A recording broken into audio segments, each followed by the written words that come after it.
Morning all, home workout done. I had the rusty dumbbells out, pumping a bit of iron, done the nursery run. It's an absolute cold one, and now a bit of car coach. And today's theme is going back to fitness and going away from the old mindset and oh, he's out there deep. We're going back to fitness and we're going out to working out, and it's always warm up, always cool down. And I know a lot of you now with gyms shutting and what's happening, I've probably seen a difference for your routine, but warming up and cooling down is essential for any workout. Make sure you do it. A lot of people are the short of time. Oh, I'll not bother warming up today, I'll not bother cooling down. Every single time do it. I used to not warm up, used to not cool down.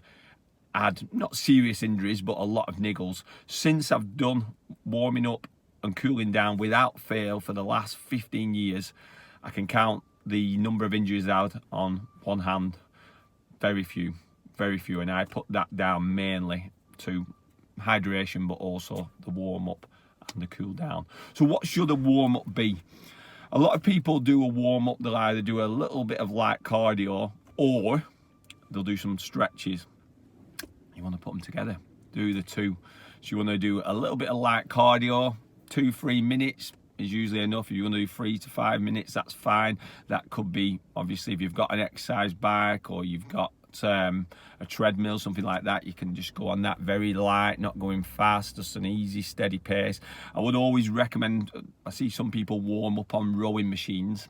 I wouldn't ever warm up on a rowing machine. The muscles are still cold, and the actual pull is putting resistance onto your muscles, and people have got injured in the warm-up doing on rowing machines. So I wouldn't use rowing machines. If you've not got a treadmill, you mean things like very light jumping jacks, jogging on the spot, high knees, but not really going for it, not putting a high intensity. So that, say 2 to 3 minutes or even 2 to 5 minutes, very light cardio, and then move on to the stretches.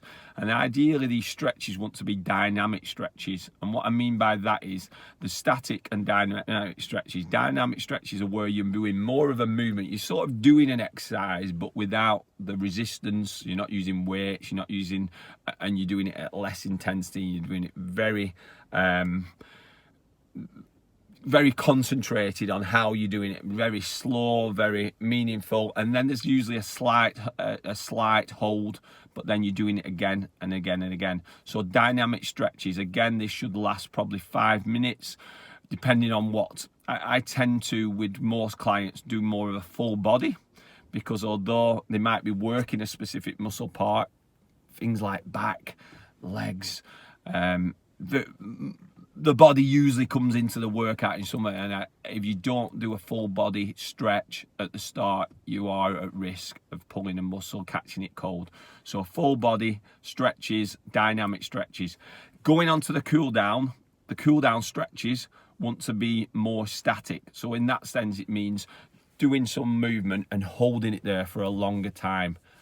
So static stretches in the cool down, and then I would finish off with mobilizations. So something like arm circles, knee circles, shoulder circles, hip circles.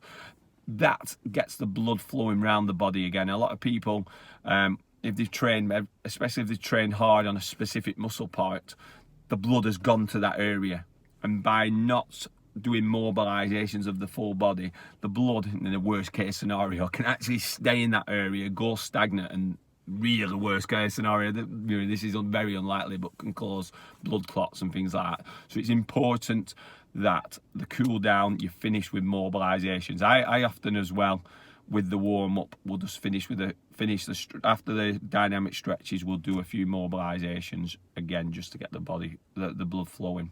So warm up, cool down, and warm up in this sort of weather, you gotta do it. Okay.